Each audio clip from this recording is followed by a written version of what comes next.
I'm going to be reviewing the Buddy heater today. I'll go over how to hook her up to a 20-pound propane tank and whether it's safe indoors. Let me just get it out of the way. Spoiler alert, watch all the videos on YouTube. I haven't seen one yet that can prove these are not safe indoors. I've seen one with firefighters with the most high-end equipment trying to measure for carbon monoxide in the air, and I haven't seen one come back yet that says they're dangerous. So it's October 2022. Just got this one from the store today, so I'm going to go over what comes inside and how to hook her up to a 20-pound propane tank, because this can save you a fortune in the wintertime in your RV. We were going through 5 gallons of propane a day just using our onboard furnace, and these work great. It'll save you a fortune.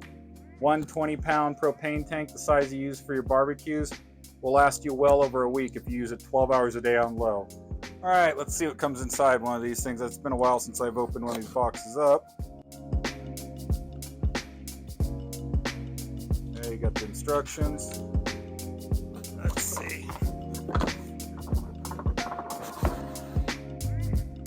Looks like a Buddy heater. Boy, she's shiny. Let me show you my old one next to it. You can see I got this one hooked up to a propane tank already.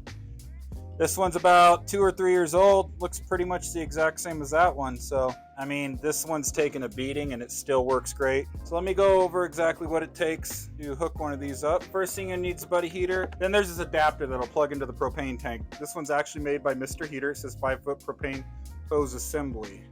It is part number 273701, and I will put this in the description with an Amazon link to make it nice and easy on you. Now, some people do use a filter to plug it in. I've seen that it just makes it very hard to start when you have a filter. I've never used a filter. This one's been going on 3 years now with 0 issues. Of course, the reason you use a filter is because the inside of these hoses can leach impurities or something and clog it up. If you want to use a filter, go for it. Anyway, I'll put one of those in the link too, just to help you out. So let's see how this works. We're going to go through start to finish here. Pull this guy out. This piece here is going to go on this end, and that's just to help you tighten this guy down. All right, so this end goes into the propane tank. This end goes into our Buddy heater here. So this flips out. It would flip in if you had one of the little 1-pound tanks on it.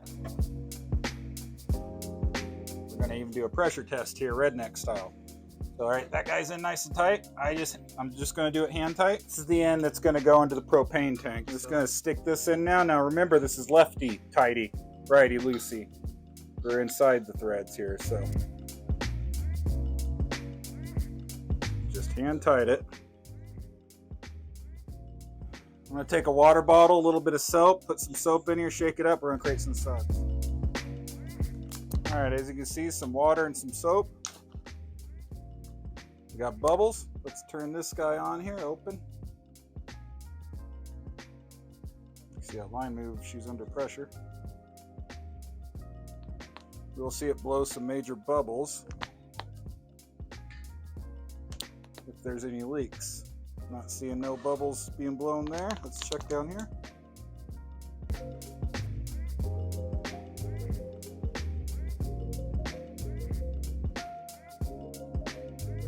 All right, I'm not seeing any bubbles there. Let's put this on the ground. Let's try firing her up. Okay, we probably should get these flames away, and that would have been a good start.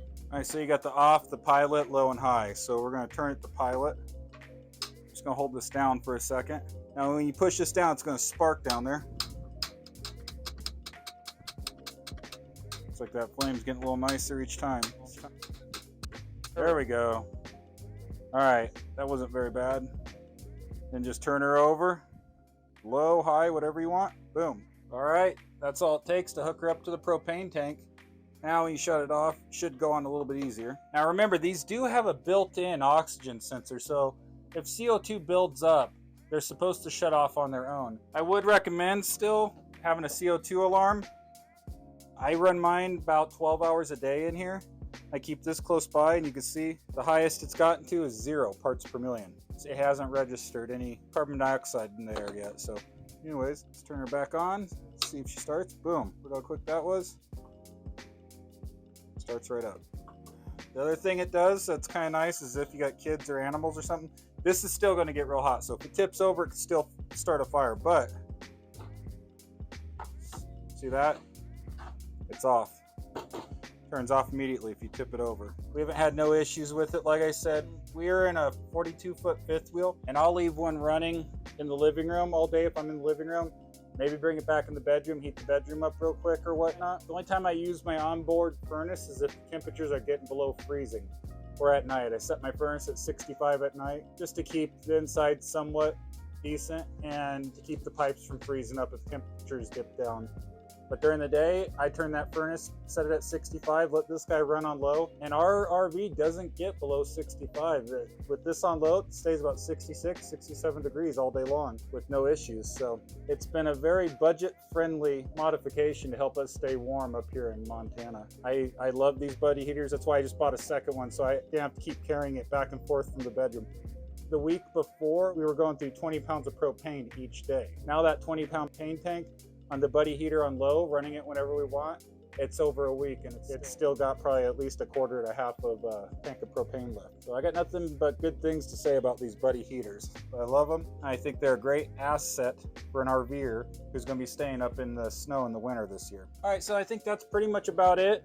All you need to hook it up is these Mr. Buddy hoses. They're specifically made to hook it up to a 20-pound propane tank. Also get yourself a CO2 alarm just in case, and put it somewhere where it's safe for a dog or a cat or a kid or someone's not going to knock it over. It's going to save you a fortune in the winter. So I know a lot of people say they're not safe indoors. Show me some proof they're not safe indoors. They specifically say they're okay for indoor use. But if you feel that way, then go the other route. I would appreciate it if you give us a like and subscribe. My wife says my videos suck and nobody watches them, so it'd be great if I could prove her wrong for once. I'm not kidding. I prove her wrong all the time. All right, I think that pretty much rounds out the video. I've been loving mine. I've been using it inside. You can see right here on the box, it even says indoor safe. There could be some safety Sallies out there that say it's not for one reason or another. I have evidence yet, so good enough for me. It's been working great inside, but I appreciate you watching and hope you have a good day. Thanks.